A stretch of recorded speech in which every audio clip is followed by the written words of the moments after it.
금요 회복 예배 오신 모든 분들을 주의로 환영합니다. 저희가 새가족 환영 시간에 이렇게 일어서서 이렇게 새로 오신 분들을 환영하지 않기로 했습니다. 그래서 저희도 좀 쑥스럽고 또 일어나시는 분들도 좀 낯설어 하시는 것 같아서 저희가 이렇게 특별하게 이렇게 막 일어나라고 이렇게 하는 것도 좀 그렇고 그래서 이렇게 그러나 환영은 합니다. 열렬히 환영합니다. 그래서 혹시 우리 오늘 처음 나오신 분들은 예배 후에 설교 예배 후에 우리 새가족반이 별도로 운영됩니다. 그래서 거기서 이렇게 선물도 나눠주고 또 이렇게 회복의 원리에 대해서 배우는 시간을 갖습니다. 그래서 한 분도 그냥 가지 마시고 우리 새가족반에 꼭 참석해 주시면 좋겠습니다. 지금 고난주간인데요. 고난주간 저희가 십자가에 대해서 다시 한번 묵상하고 또 살펴보는 시간을 갖기를 원합니다. 십자가의 세 가지 모순, 세 가지 역설, 십자가에서 나타난 그 하나님의 놀라운 사랑과 우리를 향한 치유와 회복의 사건이 사실은 십자가에 다 들어가 있습니다. 그런데 그 십자가는 굉장히 역설적이고 굉장히 모순적입니다. 왜 그러냐면 첫 번째, 십자가는 가장 잔인한 그러한 형벌의 틀이었습니다. 그런데 이런 십자가가 하나님의 가장 큰 사랑을 나타내기 때문에 십자가는 역설이요 모순이라는 것이죠. 자막을 한번 띄워주시겠어요? 가장 잔인한 그런 십자가지만 가장 큰 사랑을 우리에게 보여주기 때문에 모순이요 역설이죠. 여러분들 여기 앉아 계신 분 중에서 십자가의 고통보다 더 큰 고통을 당해보신 적이 있으신 분이 여기 계십니까? 십자가보다 더 고통스럽게, 더 잔인하게, 나는 십자가에서 예수님이 당한 그 어떤 고통보다 더 큰 고난을 내가 경험했다, 이러신 분 계세요? 제가 어떤 분을 만났는데 암에서 투병하시는데 거의 20년 가까이 투병하신 분이 계세요. 근데 그분이 평소에 이런 말을 했다 그래요. 예수님은 십자가에서 반나절 혹은 한나절 정도만 고난을 당했지만 난 20년 동안 고난을 당한다. 엄청난 고난이죠. 고통이죠. 잔인한 것 같죠. 근데 사실은 그분은 질병에 관한 한 가지 그 사건, 한 가지 고통만 그분에게 있었을 뿐이지만 예수님은 십자가에서 사실은 우리 인간이 경험할 수 있는, 이 세상에서 경험할 수 있는, 이 세상에서 고통을 당할 수 있는 그 모든 고통을, 그것은 육체적인 질병뿐만 아니라 정신적인, 정서적인, 영적인, 아버지의 버림받는, 하나님 아버지로부터 버림받는, 우리 인간이 이 세상에 겪을 수 있는 그 모든 고난을 짧은 시간이지만 한꺼번에 엄청난 양으로, 엄청난 충격으로 고난을 당하셨다는 사실이죠. 아시는 것처럼 십자가는 가장 흉악한 범죄자들에게 쓰여진 그러한 형벌이었어요. 가장 고통스러운, 천천히, 아주 천천히 고통을 주는 그러한 십자가였습니다. 그래서 역사가인 요세푸스는 죽음 가운데 가장 비참한 죽음이라고 이야기했고, 시인 키케로는 가장 잔인하고 지독한 형벌이라고 표현을 하였습니다. 가장 잔인한, 세상 사람들의 눈에 보기엔 가장 잔인하지만 하나님은 그 가장 잔인한 십자가를 통해서 온 인류를 구원하기로 결정을 하셨어요. 그래서 예수님이 십자가에 돌아가실 때 예수님의 그 죄패, 이름에 죄의 죄명이 쓰여져 있는데 거기에 뭐라고 되어 있었냐면 유대인의 왕, 나사렛 예수 유대인의 왕이라는 그런 이름이 예수님의 십자가 이름에 써져 있었습니다. 그런데 그 유대인의 왕 예수, 나사렛 예수 유대인의 왕이 히브리어와 헬라어와 라틴어로 쓰여져 있다는, 온 인류를 구원하시기 위한, 그 당시에 그 지역에 다 존재했던 언어를 쓰는 모든 민족, 더 나아가서 이 세상의 모든 사람들의 그 고통을 대신하기 위해서 예수님이 십자가를 지셨다는 것입니다. 가장 가장 잔인한 방법으로 예수님은 돌아가셨고, 그리고 그 가장 잔인한 방법이 우리를 온전하게 사랑하시는 그 하나님의 사랑으로 십자가를 통해서 나타나신 줄 믿습니다. 따라서 여러분들, 우리가 고통을 당하고 절망 가운데 있고 수치를 당하고 모욕을 당하고 저주를 당하는 것 같은 상황에 있을지라도 그 어떤 어려움과 고통 속에서도 우리가 십자가로 나아가면, 십자가를 바라보면 우리를 치유하시고 우리를 온전케 하시는 그 십자가 안에서 우리는 다시 일어서고 다시 승리하고 다시 회복될 수 있을 줄 믿습니다. 그래서 임마누엘 세라피에서 우리가 지난번에 배운 그 임마누엘 세라피를 통해서도 마찬가지, 결국 가장 은혜를 받았던 그 순간으로부터 시작해서 결국 고통의 자리에 갈 때 십자가에 달린 그 예수님 보좌 밑으로 가는, 보좌 앞으로 가는 거예요. 그 보좌 아래에서 우리가 우리를 대신해서, 나의 고통을 대신해서, 나의 죄를 대신해서 돌아가신 그 십자가 앞에 내 정과 욕심과 나의 모든 고통을 십자가에 못 박고 우리가 새로운 피조물로 거듭나는 회복의 시간을 임마누엘 치유를 통해서 우리가 경험할 수 있게 되는 줄 믿습니다. 그 십자가는 죄인들 가운데 있었어요. 그 십자가는 죄인들 사이에 있었어요. 그 십자가는 세상 사이에 있었습니다. 그 십자가는 바로 저와 여러분들의 정말 처절한 상처와 아픔과 고통 가운데 살아가고 있는 삶의 현장 가운데 강도 사이에 있었던 그 십자가는, 여러분들 날마다 강도 당한 것 같은 그러한 고통과 어려움 가운데 살아가는 사람들을 위해서 그 십자가는 세워져 있다는 거예요. 그것이 참 역설이요 모순인 것입니다. 가장 잔인한 십자가였지만 그 십자가를 통해서 하나님은 가장 큰 사랑을 우리에게 보여주셨습니다. 두 번째, 이 십자가의 역설이 있는데요, 두 번째, 자신을 구원하지 못하지만 다른 사람을 구원한 십자가라는 거예요. 세상 사람들이 볼 때는 자신 구원받지 않았던 것 같아요. 그냥 죽은 것으로 끝난 것 같아요.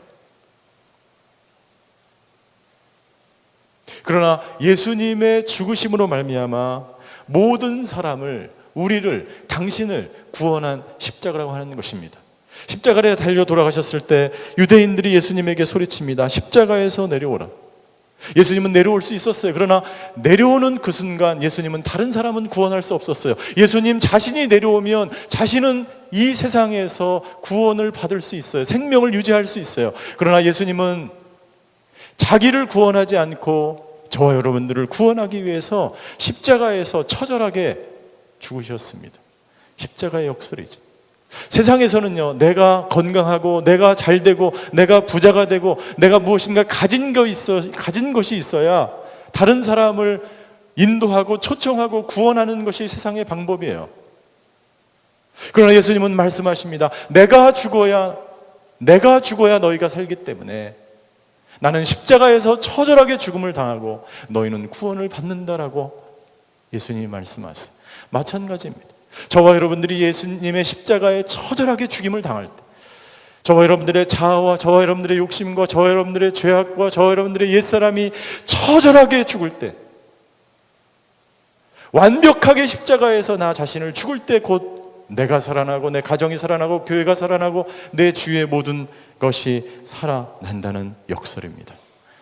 나는 저와 여러분들이 이 고난주간, 다음 주부터 시작되는 이 고난주간에 저와 여러분들의 모든 것이 십자가에서 다시 한번 죽어지는 놀라운 역사가 있게 되기를 주임으로 축원합니다. 내가 죽을 때 예수님이 내 안에서 비로소 살아나서 생명이 내 안에서 역사하기 때문이죠. 세 번째, 십자가의 역설이에요. 가장 큰 고통으로 우리의 고통을 구원한 십자가, 다른 말로 하면 가장 큰 수치를 당하심으로 우리의 모든 수치를 씻어주시는 십자가입니다. 인간의 죄는 아담과 하와로부터 시작되죠. 아담과 하와가 죄를 지을 때에 하나님은 그들에게 가죽옷을 입혀서 그들의 수치심을 가려주셨어요. 인간이 죄를 지으면 첫 번째 나타나는 증상이 수치심입니다. 여러분들, 그러나 불행하게도 이 시대를 보십시오. 이 시대는요, 여러분들, 수치가 사라진 시대예요. 신문과 방송을 통해서 우리는 날마다 살인과 죽음과 자살과 끔찍한 가족 내 폭력을 우리는 보고 있습니다. 동양의 문화는 수치 문화라고 알려져 있어요. 우리는 수치스럽기 때문에, 부끄럽기 때문에 우리를 드러내지 않으려고 하는 문화 속에서 산다는 것이죠. 그러나 이제는 수치 문화를 넘어서 수치를 모르는 문화로 변화되기 시작했습니다. 자기가 하는 일이 수치스러운 줄 모르는 시대에 우리는 살아가고 있는 것 같아요. 아니, 어떻게 이런 일이 일어날 수 있을까라고 우리는 생각하게 됩니다. 아니, 어떻게 자기 자녀를, 자기 부모를, 자기 친구를 어떻게 그렇게 할 수 있을까?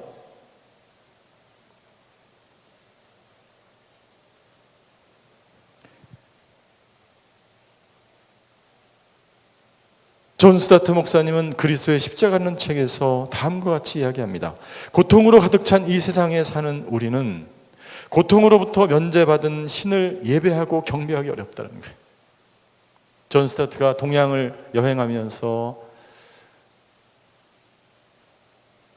많은 신들이 있죠. 많은 하나님이라고 하는 거짓 신들이 있습니다. 그 중에서 예수님처럼 고통을 당한 신은 없어요. 전부 다 혼자서 득도를 하거나 모두 다 경배를 받고 있지만, 존 스타트는 이야기합니다.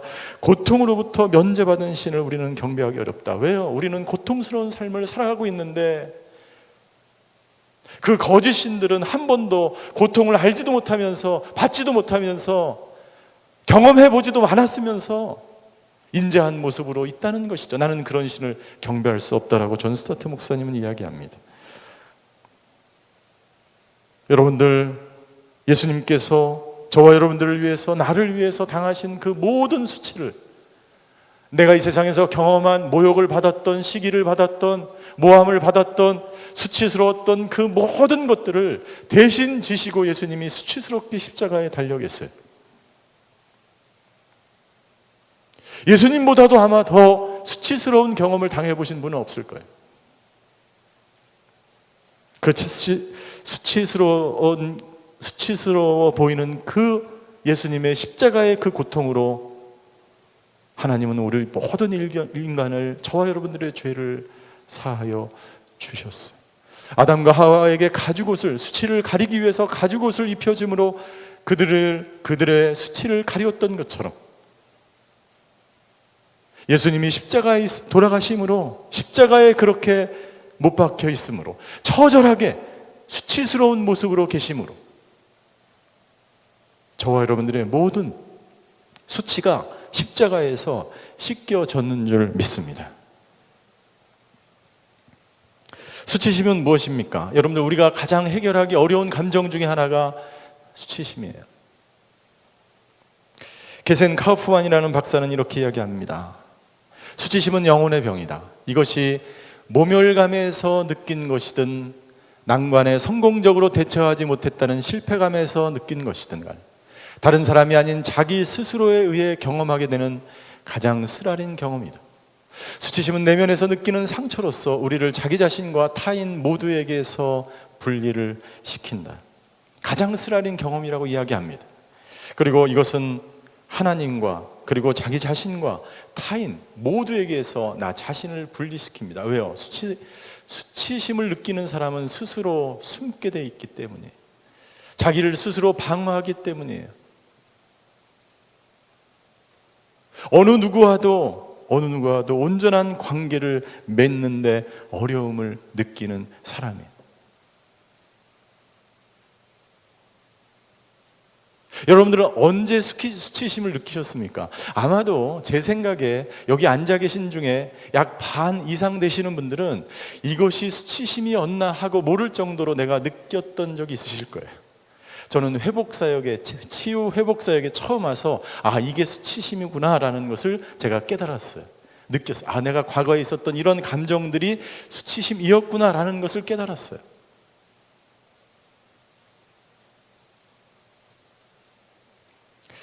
존 브래드쇼 박사는 이렇게 이야기합니다. 정서적, 신체적, 성적 학대들은 수치심을 만들어낸다.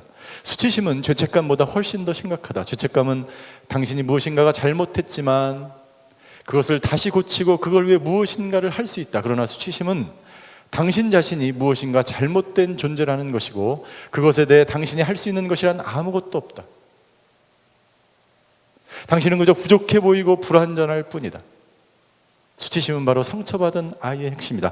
이 수치심을 해결하지, 그래 따라서 여러분들 이 수치심이 해결되지 않으면 당신은 영원히, 아니 어쩌면 영원히 여러분들 성인 아이처럼 살아갈 수밖에 없는 거예요. 당신이 계속해서 수치심이라는 감정을 가지고 이 세상을 살아간다면, 그리고 내가 경험했던 그것이 수치심인 줄을 모르고 그런 감정 가운데 살아왔다면 여러분들은 여전히 그 수치심을 여러분들이 해결받지 못하고 씻음받지 못하고 자유롭게 되지 못하고 해결하지 못한다면 우리는 영원히 여러분들 내 안에 성인 아이를 가지고 우리는 살아갈 수밖에 없는 거예요. 그 수치심은 그냥 놔둬서는 사라지지 않습니다. 1:1 양육을 100번 한다고 사라지지 않아요.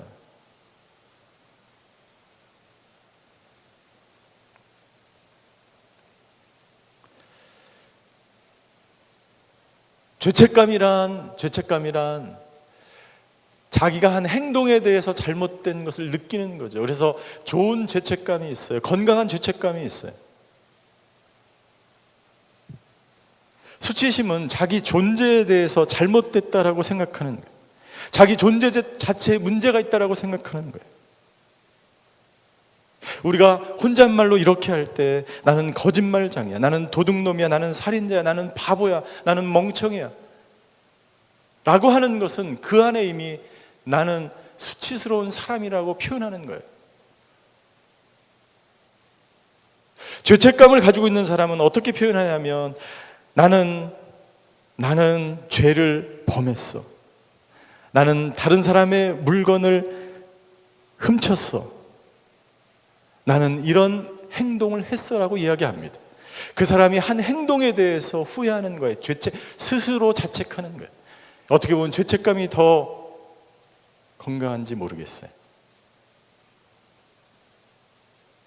여러분들 이 수치심은요, 우리에게 어떻게 작용되냐면 수치심을 가지고 있는 사람은 끊임없이 자기를 방어하고 자기를 포장하고 자기를 숨기려고 합니다. 왜요? 수치스럽기 때문이죠. 자기의 수치스러운 것을 다른 사람이 알기를 원치 않기 때문이죠. 누군가가 내 수치스러운 과거나 수치스러운 행동이나 수치스러운 가정의 형편이나 내 안에 들어있는 나쁜 그 어떤 것들을 발견되어질까 봐 두려운 거예요. 그래서 끊임없이 자기를 방어합니다. 자기를 절대로 오픈하지 않습니다. 자기를 드러내지 않습니다. 결국 그런 사람들은 어떻게 됩니까? 그것을 방어하는데 너무나 많은 에너지를 쏟는 거예요. 그것을 방어하는데, 그것을 숨기는데 너무나 많은 시간을 보내면서 스스로 자기를 가치 없는 존재로 여깁니다. 낮은 자존감 속에서 살아가는 거예요. 여러분들의 자녀들을 절대로 그런 자녀로 키우지 않게 되기를 주임으로 축원합니다.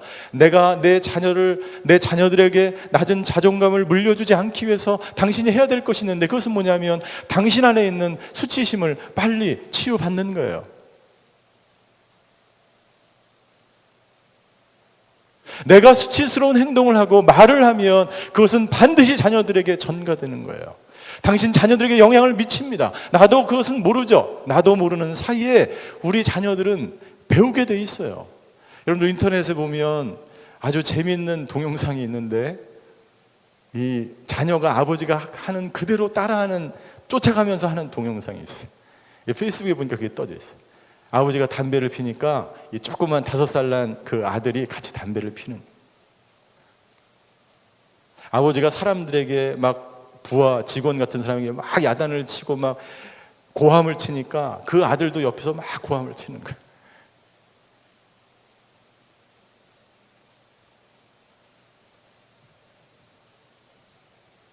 결국 어떻게 됩니까? 여러분들, 자기의 잘못은 없고 모든 것을 환경 탓과 다른 사람 탓으로 돌립니다. 부모 탓이야, 가정 탓이야, 그래서 우리나라는 다 누구 탓이에요? 박근혜 대통령 탓이에요. 모든 문제가 다 박근혜 대통령 탓이에요. 유머에 그런 게 있잖아요. 다 탓이야, 탓이. 다른 사람의 책임으로 전가한 거죠. 내 책임은 없어요. 초책임적이 되는 거죠.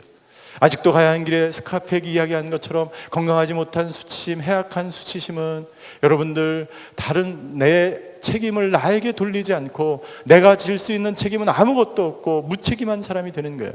인격장애가 되는 것입니다.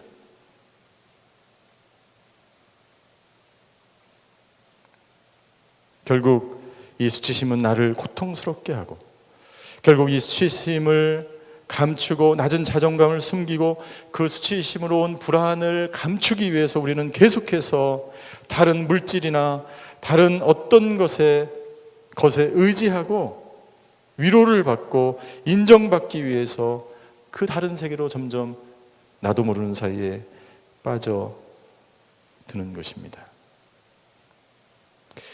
하나님께서는 우리의 모든 수치심을 치료하기 위해서 당신의 아들을 이 땅 가운데 보내주셨다고 말씀하고 있습니다.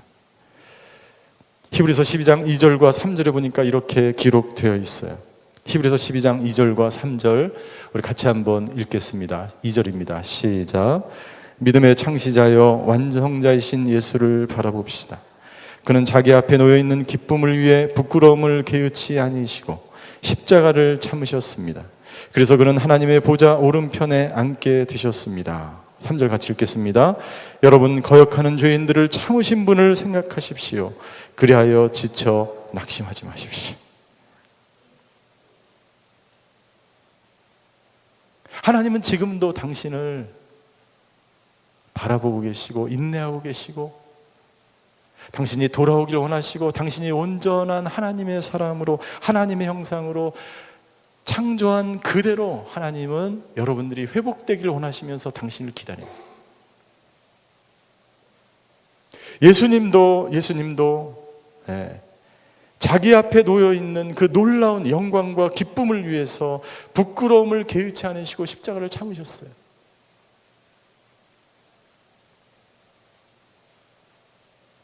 여러분들 솔직하게 한번 얘기해 보세요.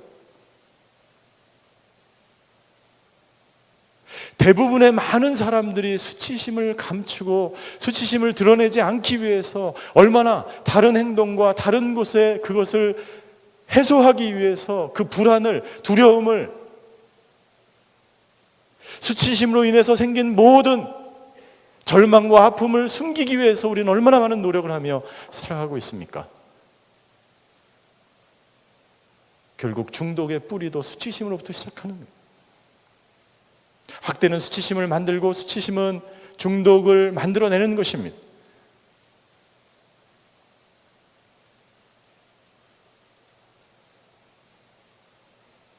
그래서 오늘 히브리서 기자는 우리에게 이렇게 이야기합니다. 예수님을 바라보십시오. 예수님을 바라보십시오. 오늘 이 예배를 마치고 여러분들이 집으로 가서 여러분들 스스로 오늘 하루를 돌아보면서 내 수치가 지금 이 시간 여러분들이 남아있는 그 수치심이 씻어지기 위해서 오늘 히브리서 기자는 이야기합니다. 예수를 바라보십시오. 여러분들이 수치심을 느끼는 그 순간마다 여러분들 예수님을 바라보며 십자가를 바라보지 않으면 여러분들 우리가 이 온전한 우리의 감정의 치유를 경험할 수 없는 거예요. 여러분들이 예수님을 바라볼 때마다 예수님은 당신 때문에 십자가에서 돌아가셨다는 것을 여러분들이 깨닫고 여러분들이 그 자리에서 일어나 회복의 여정으로 뚜벅뚜벅 걸어가시는 저와 여러분들이 되시기를 주임으로 축원합니다. 여러분들의 수치심을 해결할 이 세상에 그 다른 어떤 방법도 하나님 허락하지 않으셨어요. 주시지 않았어요.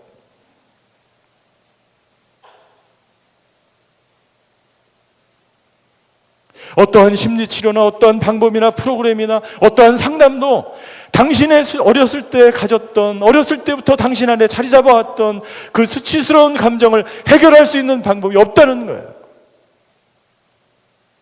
예수님을 바라보는 것 외에는 없어요. 십자가에서 당신의 모든 문제를 해결하기 위해서 예수님이 오셨기 때문에, 그 십자가만이 당신의 수치심을 치유할 수 있기 때문에, 당신의 수치를 받았던 그 삶의 현장에서 예수님은 발가벗긴 채로 예수님처럼 완전하게 발가벗겼을 뿐만 아니라 모진 고문과 학대를 받은 사람이 이 세상에 어디 있어요? 그렇게 오랫동안 발가벗긴 채로 십자가에 매달려 계신 분이 어디 있어요?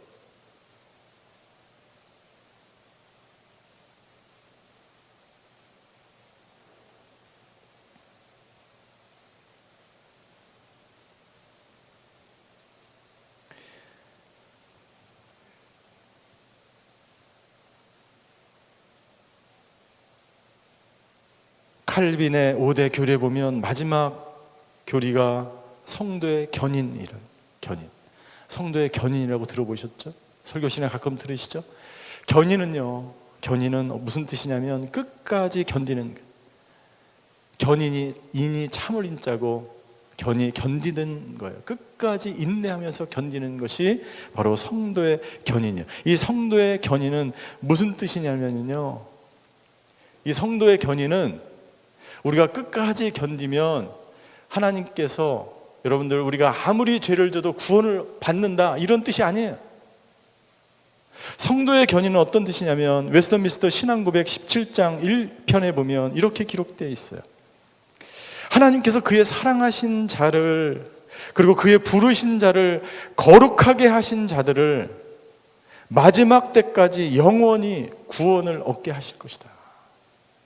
그렇게 만들 것이라는 거예요. 무엇이 그것을 만듭니까? 무엇이 당신의 일그러진 감정과 상한 마음과 수치심과 거절감으로 고통받았던 그 모든 감정에서 당신을 온전하게 회복할 수 있습니까? 그것은 바로 하나님의 은혜죠. 그러나 우리가 해야 될 것은 뭐냐면, 여러분들, 내가 계속해서 절망하고 좌절하고 낙마하고 수치스러운 감정 가운데 쌓일 때 십자가로 나아가서 하나님의 은혜를 체험하는 거예요. 하나님의 은혜가 십자가를 통해서 우리에게 임하는 그 순간 여러분들의 모든 수치심이 떠나가게 될 줄 믿습니다. 왜냐하면 그 십자가는 완전하기 때문에, 그 십자가만이 우리 수치심을 치유할 수 있기 때문에. 하나님께서 우리를 온전케, 우리의 상한 심령과 마음과 우리의 모든 부정적인 생각과 감정들을 온전하게 치유하신다는 그런 확증이 되는 말씀이 바로 오늘 우리가 읽은 말씀이에요. 오늘 우리가 읽은 말씀이에요. 12절에 보니까 그는, 12절을 한번 올려주세요. 그는 염소와 송아지의 피가 아닌 자신의 피로 단번에 지성소로 들어가서 영원한 구속을 완성하셨어요. 단번에 완성하셨어요. 십자가에서 완성하셨어요. 구약시대의 제사는 송아지와 염소의 피로 당신이 죄를 지으며 우리가 구약시대에 살았다면 염소와 송아지를 죽여서 당신의 죄를 사합니다. 그러나 예수님의 그 피로 단번에 우리의 죄는 사하졌어요. 13절, 만일 염소와 황소의 피와 암송아지의 죄를 뿌려 부정한 사람들을 거룩하게 함으로 그 육체를 정결하게 한다면, 부정한 사람들이 누굽니까? 수치스럽게 여기는 사람들이에요. 나는 부정하다고 생각하는 사람이에요. 나는 잘못 태어났다고 생각하는 사람이에요. 내 인생은 실패했다라고 생각하는 사람이에요. 그러나 예수님은 말씀하십니다. 당신은 부정하지 않습니다. 당신은 온전케 되었습니다. 내가 예수님이 십자가에서 죽으심으로 말미암아 우리는 완전히 온전케 되었다라고 14절에 기록하고 있어요. 14절, 하물며 영원하신 성령을 통해 흠없는 자신을 하나님께 드리신 그리스도의 피가 더욱 우리의 양심을 죽은 행실에서 깨끗하게 해 살아계신 하나님을 섬기게 하지 않겠습니까? 나는 결국에 우리 모두가 성도의 견인을 통해서 하나님의 그 은혜에 거룩하신 우리의 인도하심을 통해서 저와 여러분들의 모든 상처가 치유되고 하나님을 섬기는데, 하나님께 영광 돌리는데 저와 여러분들이 온전히 사용되게 될 줄 믿습니다. 여러분들의 가정과 여러분들의 일터와 모든 삶의 현장 속에서 여러분들이 수치심을 느끼며 어려운 감정을 느끼며 고통을 당할 때마다 그 십자가를 바라보시게 되기를 주임으로 축원합니다. 왜 당신이 계속해서 좌절하고 왜 계속해서 실패한다는 생각을 하는 줄 아세요? 십자가를 바라보지 않기 때문이에요. 십자가를 붙들지 않기 때문이에요. 십자가로 나아가지 않기 때문이에요.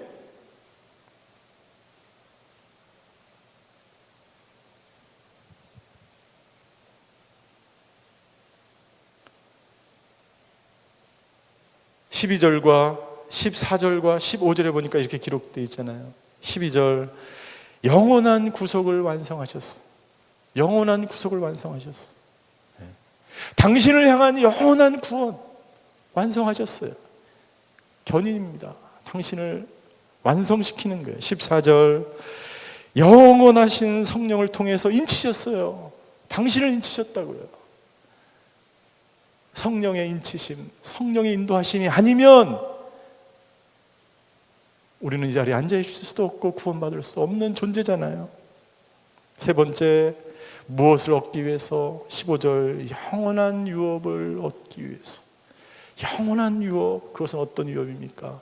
하나님이 당신을 아들 삼았다는 거예요. 딸 삼았다는 거예요. 하나님의 아들인 거예요. 당신은 세상의 아들이 아닙니다. 당신은 마귀의 종로를 타는 아들이 아니에요. 당신은 수치심에 쌓여서 살아갈 그런 인간이 아니에요. 당신은 하나님의 영원한 기업을 얻어받는 가장 보배롭고 존귀한 하나님의 자녀로 인치심을 받으셨습니다. 그것이 바로 성도의 견인의 증거예요. 로마서 8장 35절과 39절에서 이것을 다시 한번 증거합니다. 같이 읽겠습니다. 시작. 누가 우리를 그리스도의 사랑에서 끊을 수 있겠습니까? 환난이나 공고나 핍박이나 괴롭힘이나 헐벗음이나 위험이나 가리겠습니까? 39절, 높음이나 기쁨이나 다른 어떤 피조물도 그리스도 예수 우리 주 안에 있는 하나님의 사랑에서 우리를 끊을 수 없습니다. 당신이 어떤 상태에 있든지, 당신의 감정이 어떻든지, 당신이 어떤 지독한 고통 가운데 살고 있든지 하나님의 사랑은 끊어지지 않았어. 제가 지난주에 뉴욕에 출장을 갔다 왔는데 뉴욕에 있는 뉴저지 온누리 교회 한 성도님의 남편이 돌아갔어요. 아이들이 너무 젊습니다. 평소에 운동을 너무나 열심히 자주 한 사람이었어요. 그런데 심장마비로 갑자기 돌아갔어요. 여러분들 그것을 어떻게 해석할 수 있겠습니까? 어떻게 해서 그 고통을 어떻게 견뎌나갈 수 있겠습니까? 무엇으로 그 가정이, 그 아내가 당한 그 고통을 여러분들 해석할 수 있겠어요?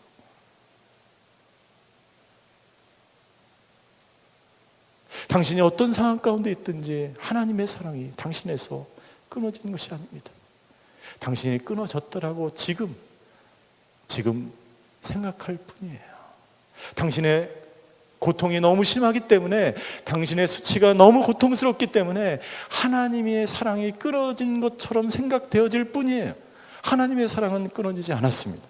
하나님은 당신을 온전케 하고 당신을 견인하여 당신의 아픔과 고통과 수치심을 느낄 때마다 십자가로 나아가기만 하면 하나님은 당신을 하나님의 형상으로 온전케 하시며 당신의 삶을 인도하시는 하나님인 줄 믿습니다. 기도하시겠습니다.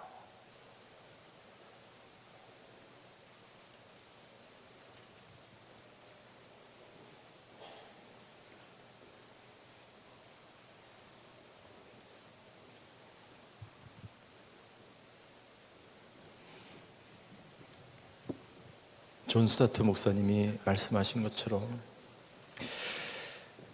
여러분들 이 세상은 고통으로 가득 차 있는지 모르겠습니다. 그러나 역설적인 사실은 우리 그리스도인들에게는 십자가가 있다는 것입니다. 소망의 십자가, 찬란한 십자가, 그 어떤 상처와 아픔도 이겨낼 수 있는 그 고통을 예수님이 저와 여러분들을 위해서 대신 십자가에서 죽으셨습니다. 그것은 영원한 유업과 영원한 약속과 영원한 성령을 통해서 우리에게 약속하신 거야. 그 약속을 우리는 다 받은 사람이고 인침을 받은 사람이고 우리는 유업을 받은 사람들이에요. 하나님의 사랑은 끊어지지 않았어요. 여러분들 당신이 어떤 상처로 어떤 수치심 가운데 있는지 저는 알 수 없어요. 알 수도 없어요. 당신의 상처를 저는 체휼할 수도 없어요. 체험할 수도 없어요. 그러나 예수님은 여기 앉아 계신 모든 사람의 그 수치보다도 말할 수 없는 수치심을 인내하며 십자가에 오랜 시간 동안 달려 계셨습니다. 당신을 위해서 침뱉음을 당하고 모욕을 당하고 욕을 당하고 채찍질에 맞으며 피를 흘리셨던 그 예수님이 십자가에 피 흘림이셔 피를 흘리면서 십자가에 처절하게 달려 계십니다. 달려 계신 이유가 무엇입니까? 당신의 수치심을 온전히 씻어내기 위해서 그래요. 당신의 수치심을 가려주기 위해서 그런 거예요. 당신의 수치심을 가리시고 당신을 창조하신 그 원래의 모습으로 하나님의 형상으로 온전케 회복케 하게 하기 위해서 예수님은 말없이 내가 너를 위해서 십자가에 이렇게 달려있다라고 우리에게 말씀하십니다. 당신은 어떤 아픔을, 어떤 수치스러운 과거를 가지고 계십니까? 아니, 오늘 직장에서, 오늘 삶의 터전에서 어떤 수치심을 느끼시며 이 예배당에 찾아오셨습니까? 중요한 사실은 하나님의 사랑이 우리 안에 끊어지지 않았기 때문에 당신의 그 어떠한 수치심도 치유될 수 있다는 것입니다.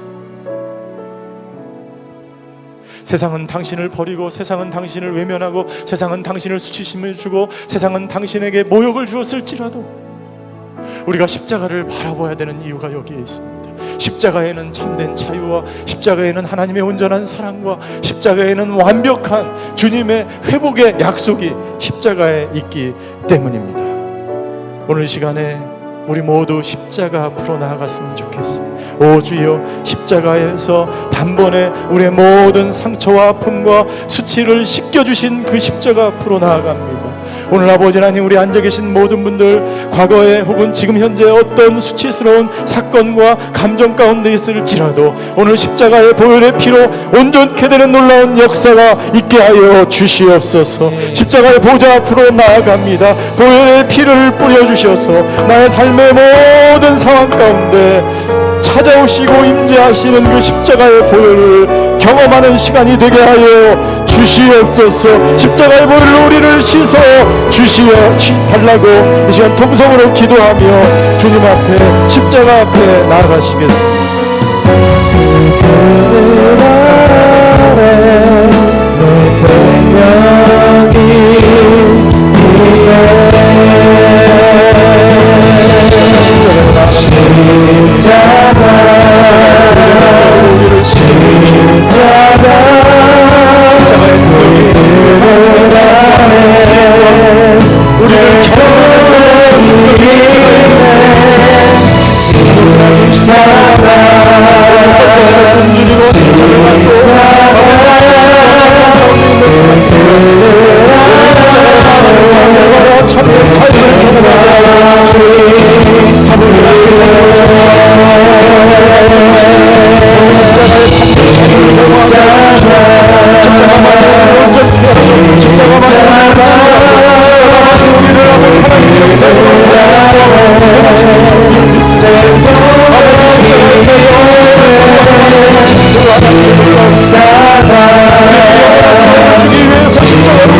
두 번째 기도할 때 여러분들 마음 가운데 자유하지 못한 것이 있습니다.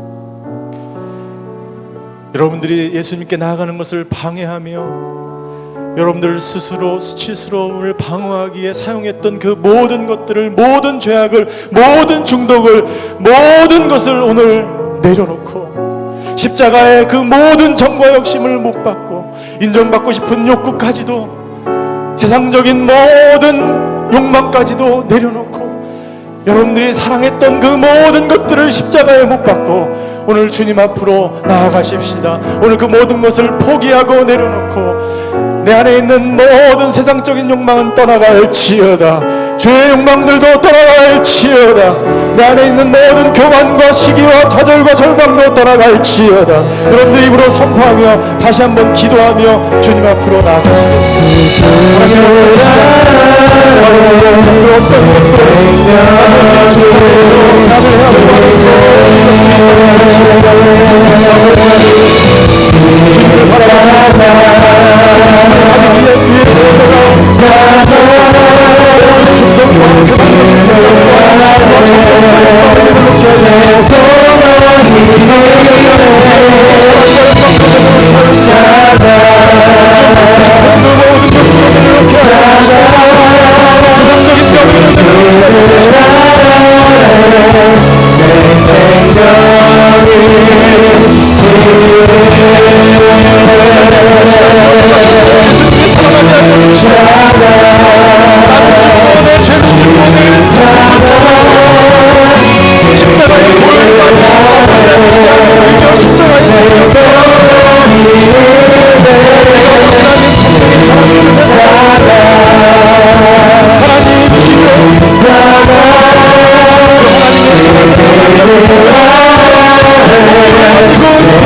예수님이 십자가에서 다 이루었다고 했을 때 그것은 저와 여러분들의 모든 죄값을 다 치르셨을 뿐만이 아니라 저와 여러분들이 이 세상에 겪는 모든 수치스러운 감정과 모든 불안과 걱정과 모든 아픔과 상처들을 깨끗하게 해결하셨다는 선언인 것입니다. 우리 마지막으로 기도할 때 오 주님, 하나님의 사랑에서 끊을 자가 없다고 말씀하셨는데 오늘 아버지 하나님, 그 하나님의 사랑, 하나님의 능력, 하나님의 생명 아버지 전하는 사람들 되게 하여 주시옵소서. 우리에게 아버지 보혈의 피를 뿌려주셔서 아버지 나의 삶의 자리에 안주하며 좌절하며 포기하는 인생이 아니요 아버지 날마다 아버지 다시 일어나서 주님을 붙잡고 십자가를 바라보며 승리하는 인생이 되게 하여 주시옵소서. 여러분들의 자녀들과 가정을 위해서 기도하십시다. 아버지 나의 삶의 모든 자리마다 아버지의 승리의 십자가, 찬란한 십자가가 아버지 하나님 세워지며 주님의 보혈의 이름으로 다시 한번 승리하는 하나님의 사람들 되게 하여 주시옵소서. 다시 한번 우리 그 십자가로 나아가며 승리의 아버지 그 십자가를 부르시며 다시 한번 기도하시겠습니다. 오 주님, 십자가 아버지 죄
옛 언약은 죽고 옛사람은 죽고 우리의 과거의 모든 쓴뿌리와 아픔과 고통과 저주는 십자가에 못 박혔음을 선포합니다.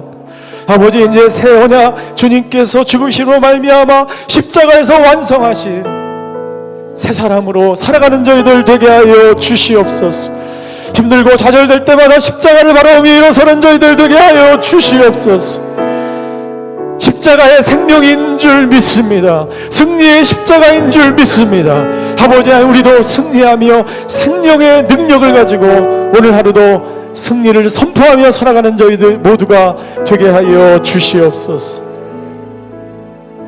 지금은 우리 주 예수 그리스도의 은혜와 하나님의 극진하신 사랑과 성령님의 감화 교통하심의 역사가 오늘 위대한 찬란한 그 십자가를 바라보며 삶의 자리에 고통이 찾아올 때마다 십자가를 바라보며 승리하기로 결단하는 이 자리에 머리 숙이신 하나님의 사람들 머리 위에, 그의 가정과 자녀와 일터 위에 이제부터 영원히 함께 계시기를 간절히 축원하옵나이다.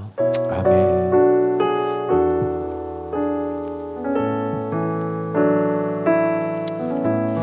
예배를 마쳤습니다.